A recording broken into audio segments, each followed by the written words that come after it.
నరసింహమూర్తి గారు అని చెప్పేసి పంతులు గారు అండి. ఆయనకు ఆవులు మేపడం అంటే చాలా ఇష్టం. ఆయన గురించి ఆయన మేపుతూ ఉంటాడు. రోజు అట్లు సంరక్షణ చేస్తూ ఉంటాడు ఆయన. గోవులు అంటే ఆయనకు చాలా ఇష్టం. పౌరుత్యం చేస్తూ ఉంటారు ఆయన. ఆ పౌరుత్యం అయిపోయిన తర్వాత వచ్చిన కాడి నుంచి ఇంకా ఆవుల దగ్గర గడుపుతూ ఉంటారు.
వేరే ప్రొడక్షన్ దాంట్లో గోగురి అని చెప్తావా?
ఆవు గురించి అని చెప్తారా?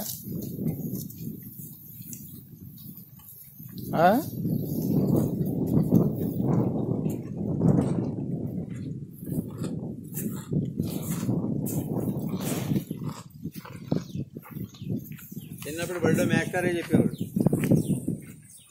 ఆవు తల్లి వంటిది, తల్లి లేని పిల్లలకు గోవు పాలు శ్రేష్టం.